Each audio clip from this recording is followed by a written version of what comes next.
Chris Benoit estava no topo do mundo. Ele era considerado um dos melhores em sua profissão e parecia ter uma ótima vida em casa com sua esposa Nancy e filho Daniel. Mas um dia, em 2007, o mundo de Chris desabou ao seu redor e os investigadores ainda estão perplexos sobre como isso aconteceu. Muitos dos detalhes deste crime assustador ainda são desconhecidos. O que sabemos é que uma tarde de verão comum com sua família se transformou em algo muito mais sinistro, terminando com cada membro da família Benoit perdendo suas vidas.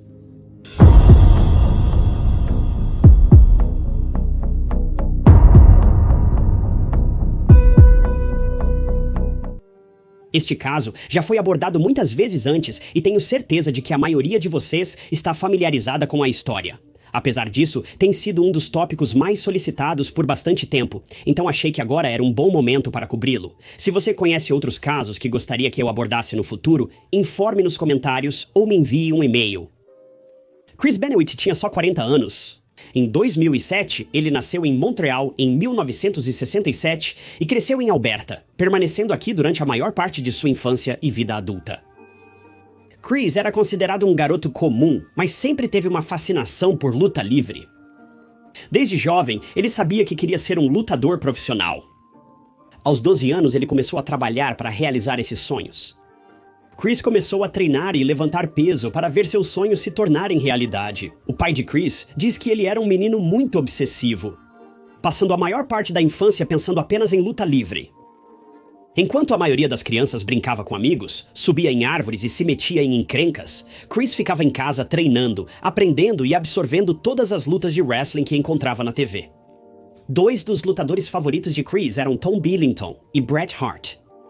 Fascinado por esses dois, ele imitou a maioria dos seus estilos de treinamento. Quando ele finalmente se juntou aos profissionais no ringue, começou a copiar muitos de seus movimentos e estilos característicos. Ele adotou o movimento final de Bret Hart, o atirador de elite, usando-o para finalizar lutas. No começo dos anos 90, Chris dedicou completamente sua vida ao wrestling e aos treinos. Ele estava à beira de algo enorme e podia sentir isso. Não era preciso ser um gênio para ver que Chris tinha algo especial.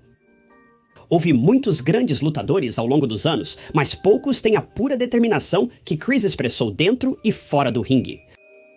Provavelmente foi essa confiança que atraiu a esposa de Chris, Martina. Os dois se casaram em algum momento no final dos anos 80 e eventualmente tiveram 2 filhos juntos. Um menino chamado David e uma menina chamada Megan. Em 1997, o casamento de Chris começou a ruir. Não conhecemos nenhum detalhe específico. Isso foi muito antes das redes sociais, quando as pessoas respeitavam mais a privacidade umas das outras do que hoje em dia. Porém, independente disso, esse casamento não terminaria sem um grande escândalo. Veja, Chris não apenas levou sua esposa para um lado e deixou claro que as coisas não estavam dando certo, nem sua esposa fez isso por ele. Pelo que eu entendi, eles passaram a se esgueirar e mentir entre si. Não demorou muito, Chris foi pego na cama com a esposa de outro lutador profissional, Nancy Sullivan. Nancy era casada com Keith Sullivan, um adversário frequente de Chris. Não sabemos exatamente como tudo aconteceu, mas é evidente que Chris e Nancy estavam destinados ao divórcio. Mas para ambos, isso não era realmente o fim do mundo. Eles não estavam apenas tendo um caso, mas sim apaixonados. Após a conclusão dos divórcios, Chris e Nancy se casaram em 2000. E por volta dessa mesma época, Nancy anunciou que estava esperando o primeiro filho do casal, um menino chamado Daniel. Mas apenas 3 anos depois, este casamento também parecia ter começado a ruir. Em 2003, Nancy pediu o divórcio. Ela também pediu uma ordem de restrição contra Chris. Segundo Nancy, Chris tinha tendência a explosões de violência e jogava móveis e quebrava coisas quando perdia a paciência. Mas estranhamente, depois de um tempo, o pedido de divórcio foi cancelado e a ordem de restrição foi retirada. Ao que tudo indica, eles se entenderam. Enquanto isso, a carreira de Chris só melhorava cada vez mais. Nesse momento, Chris já havia se mostrado uma força a ser reconhecida, e ele não pretendia desacelerar em breve. Eu poderia continuar falando sobre a história de Chris no wrestling, mas para ser sincero, eu não me importo nem um pouco com isso, e tenho certeza de que a maioria de vocês também não teria o menor interesse no assunto. Tudo o que você realmente precisa saber é que Chris foi um dos lutadores mais condecorados de todos os tempos. Ele é um homem inesquecível, que deixou um legado com o qual poucos conseguirão competir. Ele é considerado um dos 5 melhores lutadores do mundo e até hoje as crianças aspiram ser como ele. Mas se muitos de seus fãs soubessem os segredos obscuros que Chris escondia, provavelmente não estariam tão encantados por esse cara. Na verdade, eles provavelmente estariam correndo para se afastar dele. Chris era conhecido por ser um cara decente fora do ringue, mas tinha demônios em seu ombro que sempre o puxavam para baixo. Na maior parte do tempo, esses pensamentos não o afetavam muito em sua juventude, mas à medida que Chris envelhecia, sua mente começava a escapar dele. Sem perceber, ele logo se envolveria em um dos momentos mais sombrios da história do wrestling.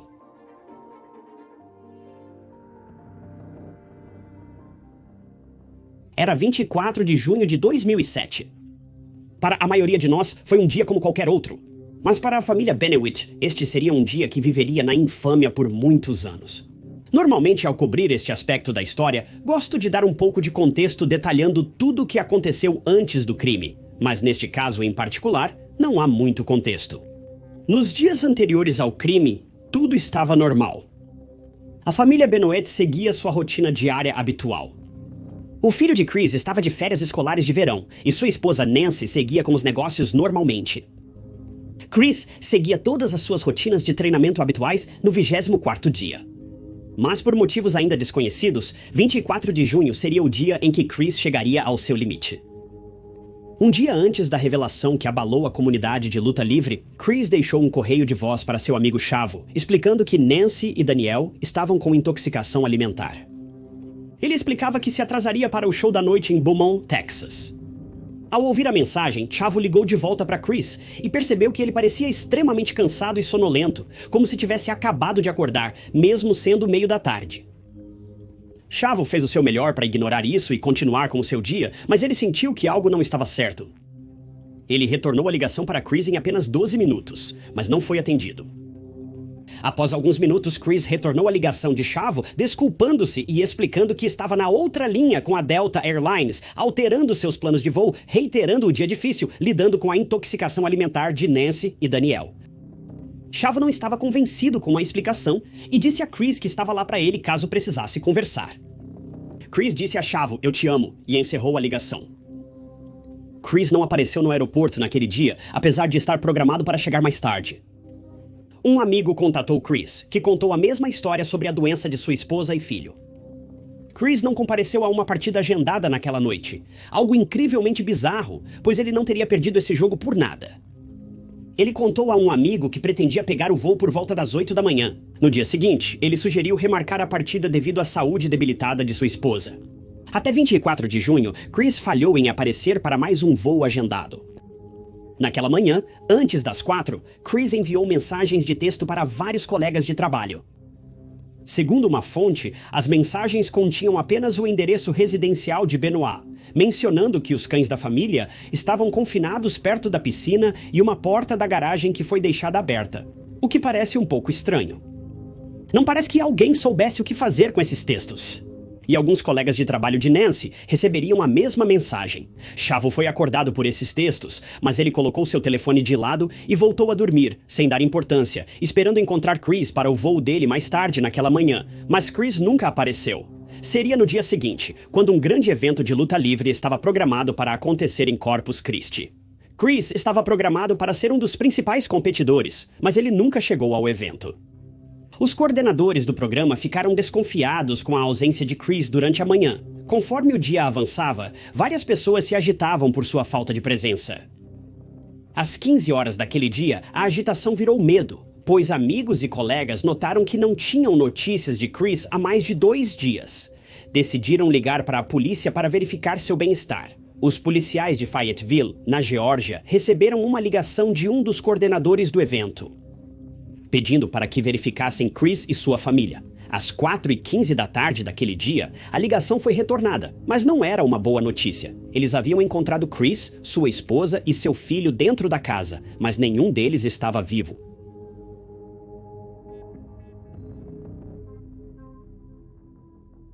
Quando os oficiais chegaram à casa dos Benoit, foi imediatamente classificada como uma cena de crime grave.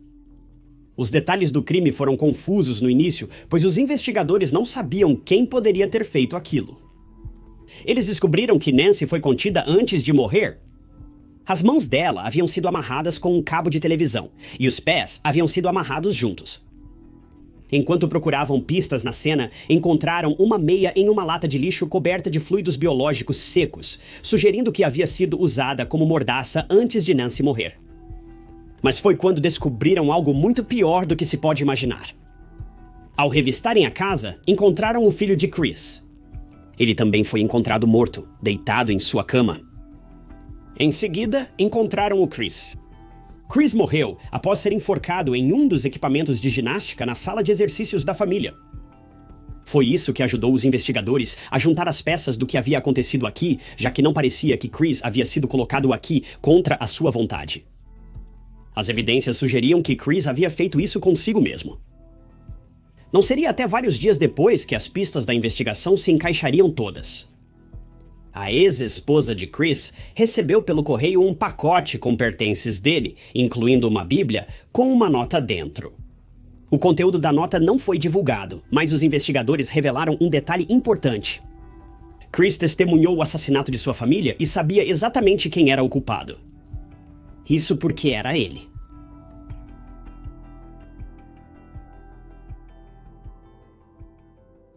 Ao coletar evidências, a polícia encontrou uma bíblia ao lado de cada membro da família.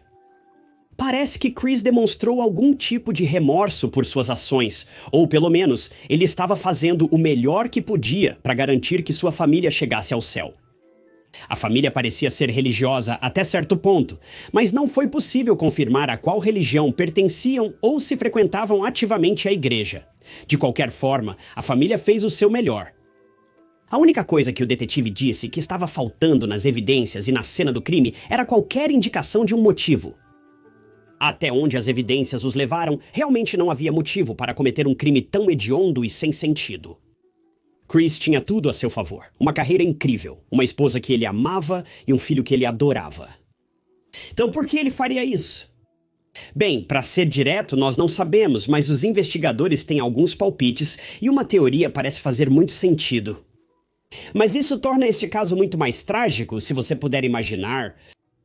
Após coletar todas as evidências da cena do crime, os detetives começaram a ouvir rumores de que Chris sofria frequentemente de surtos do chamado Roid Rage. Eles se perguntavam se ele poderia estar enfurecido quando tirou a vida de sua família por raiva ou até mesmo por engano. Isso levou a polícia a dar um passo adiante, e um investigador sugeriu ao pai de Chris que eles deveriam enviar seu cérebro para uma análise mais aprofundada, para que pudessem determinar melhor o que levou a tal colapso dramático. O pai de Chris permitiu que o cérebro de seu filho fosse testado e os resultados foram surpreendentes. Após uma análise cuidadosa do cérebro de Chris, um neurocirurgião descobriu danos graves nos 4 lobos, indicando que sua mente e corpo teriam sido completamente prejudicados. Até o tronco cerebral mostrava sinais significativos de dano. De acordo com o cirurgião, Chris, que tinha apenas 40 anos, tinha o cérebro de um paciente de Alzheimer de 85 anos.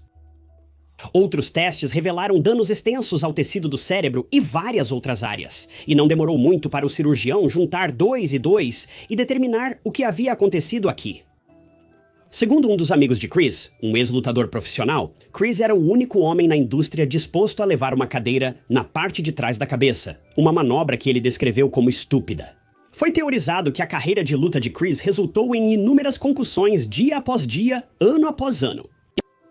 Lembro-me de ler um relatório que afirmava que Chris teve pelo menos 30 concussões documentadas, mas esses são apenas os casos que foram tornados públicos. Na verdade, esse número provavelmente é muito maior. Por causa disso, os investigadores chegaram à conclusão de que Chris era tão vítima quanto sua esposa e filho. Ele havia sido vítima de sua carreira e não tinha ideia do alcance do dano que estava infligindo a si mesmo. O neurocirurgião diz que Chris provavelmente seria propenso a grandes explosões emocionais, sendo provável que os acessos de raiva fossem os mais comuns. Suas habilidades de pensamento crítico teriam sido altamente restritas, e ele pode nem mesmo ter percebido o que estava fazendo na maior parte do tempo e pode até ter sofrido de episódios de amnésia de vez em quando. No geral, Chris estava por um fio por meses, talvez até anos, antes deste terrível desastre ser descoberto pelos detetives. Isso levantaria a questão: Chris pode realmente ser responsabilizado por suas ações? Eu entendo que a resposta instintiva seja sim, ele amarrou sua esposa e intencionalmente a matou. Isso sugere que ele teve bastante tempo para refletir sobre suas ações, mas ainda assim cometeu o crime. Outro argumento culpando Chris seria que ele escolheu sua própria carreira. Ele escolheu uma carreira que constantemente o colocava em perigo, portanto, ao escolher sua carreira, tecnicamente escolheu colocar sua família em risco. Mas a verdade é, não há evidências que sugerem que Chris tinha alguma ideia do quanto de perigo sua carreira o colocava. Ele sabia apenas que fazia shows para milhares de fãs ao interpretar esse personagem maior que a vida, mundialmente conhecido como o mais durão dos durões. Ele não sabia que estava prejudicando seu cérebro diariamente.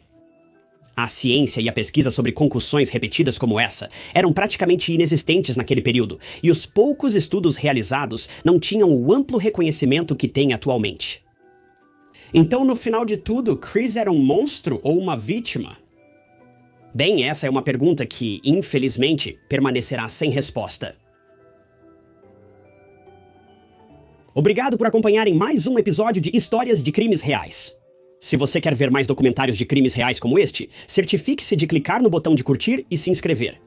Se você gostaria de apoiar o canal, a melhor maneira é deixando um comentário abaixo. Isso ajuda muito mais do que imagina.